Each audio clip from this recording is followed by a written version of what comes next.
Shalakaya Chakruram Militam Yena Tasmai Shri Gurave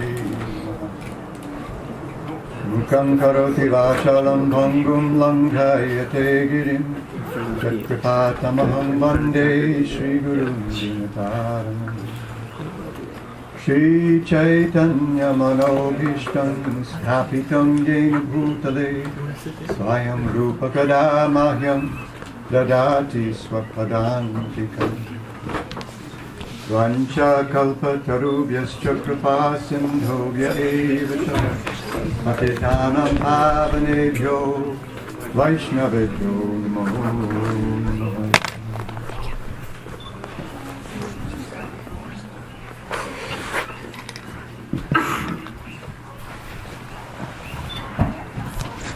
So, I was thinking tonight I'd talk for a few minutes about perhaps another side to what I was talking about last night, the Vishrampena Guru Seva. Last night I was kind of talking about maybe it was the more liberal look at what Guru Bhakti can be, Guru Nishta. And tonight I want to take a look at another facet of that. And it also, I think, connects with another facet of what we've been talking about with regard to the glories of the holy name.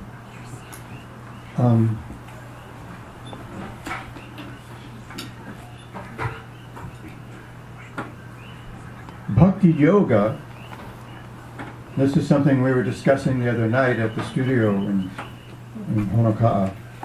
Bhakti Yoga is yoga. It's a practice. It's a spiritual practice. And there are certain elements to a spiritual practice. Any yoga, any practice of yoga includes yama and niyama. Or as we see in Bhakti Rasamrita Sindhu, Vidhi and Nished. Yama and niyama, there are rules, there are things that we do and things that we don't do when we're engaged in any kind of practice of yoga. That increases the efficacy of that practice. That brings results.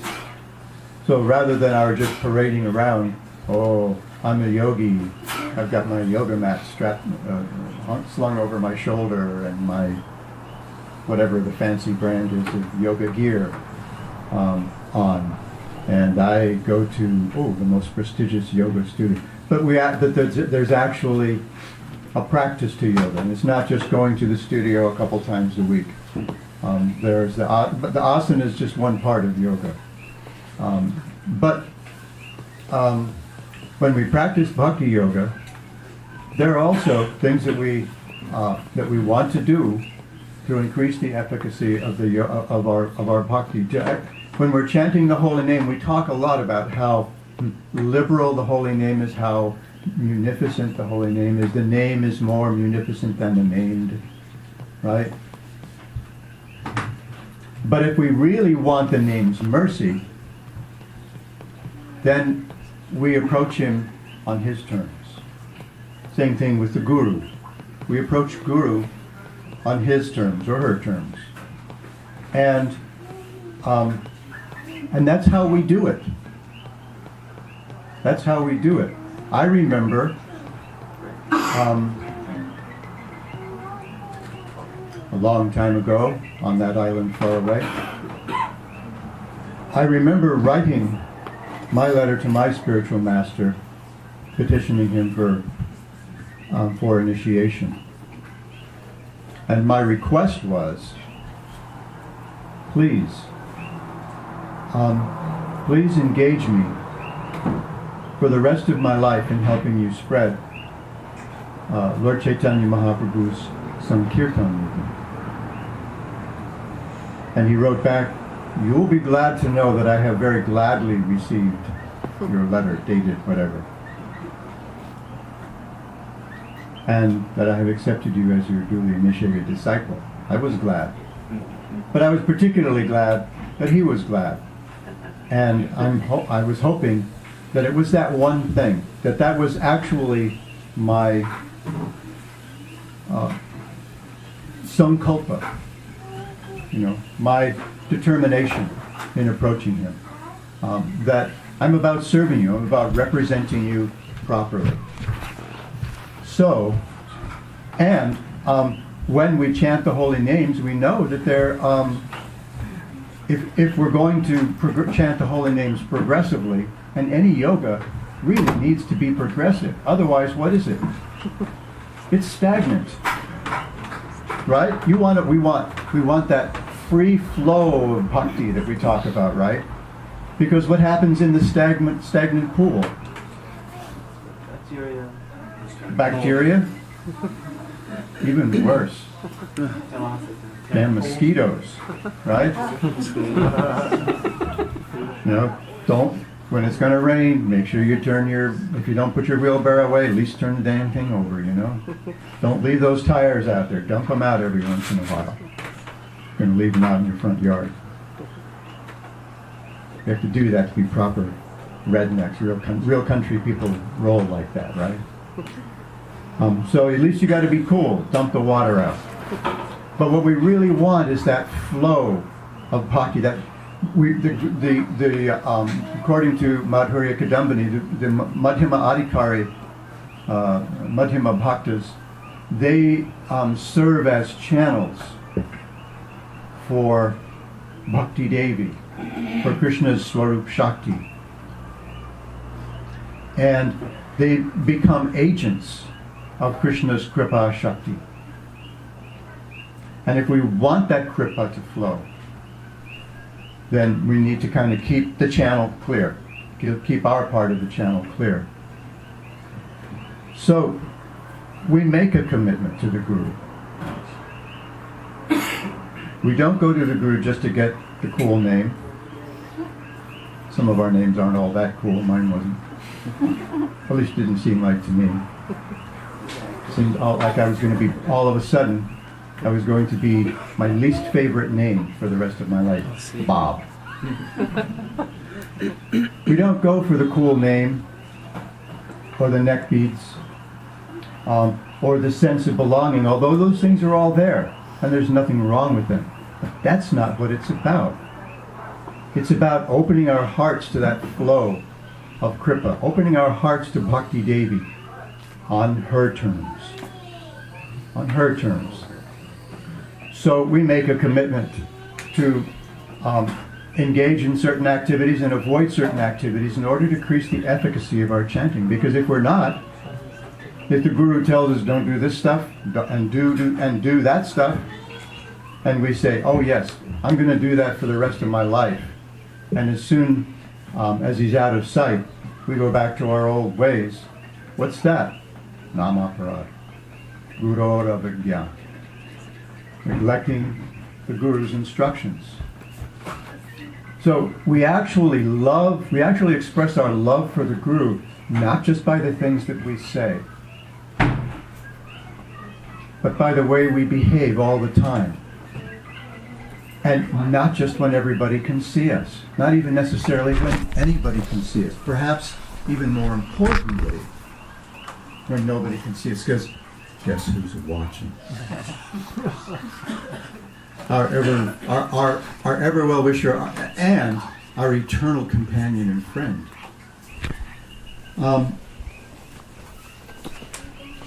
And so we want not to kid ourselves, but even more than that, we want our chanting to be effective.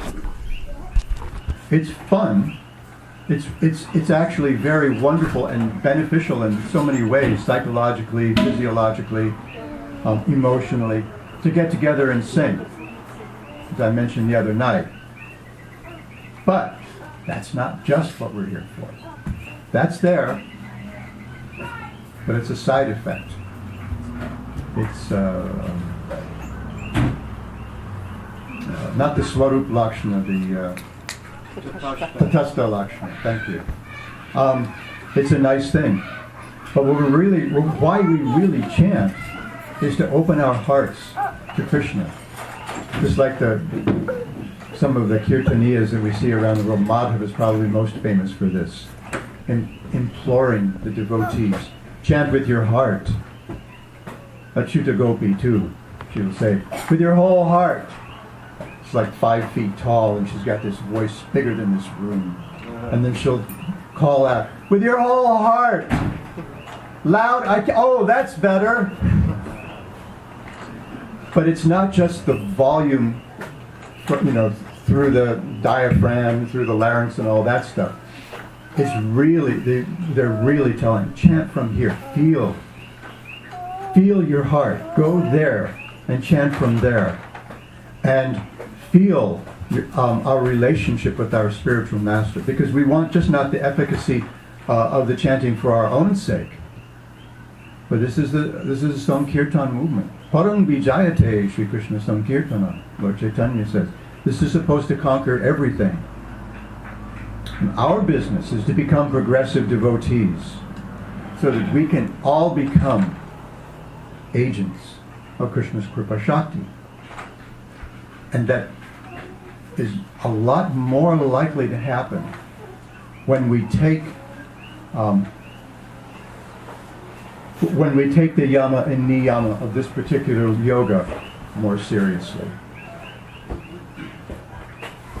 And guess what? It's not going to be less fun. It's going to be more fun. When we chant from our hearts completely. I was just thinking, when I said, we really express our love for our Guru Bhakti by the way we behave all the time. It's like, I've sometimes compared initiation to a marriage. And I know that not everyone here is initiated, but most of us are. And I don't want to do anything to scare away those who are a little earlier along the path than some of us may be. But the thing is, it's as serious a commitment as a marriage. And you're not married part of the time. You're not only married when she's looking. You're not only married when other people are looking. You're married all the time. And a real marriage means two become one. You and I become we, become us. That's a big thing. That's a really big thing. So we're always thinking of and acting for the other's interest, for the other's benefit in every way, for the other's pleasure in every way. And in the same way, in our relationship with our Guru, we want to always behave in a way that would not only please our Guru, make the Guru proud, and properly represent our Guru Varga, properly represent the Gaudiya Vaishnava Saraswat Sampradaya. And that's what's going to make things, when we really become Krishna conscious, that's when things take off. It's like a chain reaction. And all of a sudden, it can't be stopped. Right now, sometimes we're trying to see what we can do to kind of keep the cap on the thing so that it doesn't get out of control. No. We want it out of control. We want ourselves out of the control of the material energy. And that's what changes people who come in contact with us. Not our fancy words. It's nice to be able to speak well. Not our hot mridanga licks. Good mridanga playing, very cool. Not our snazzy kartal thingies, although that's wonderful. And it makes our hearts sing sometimes when somebody's really got it together. But what really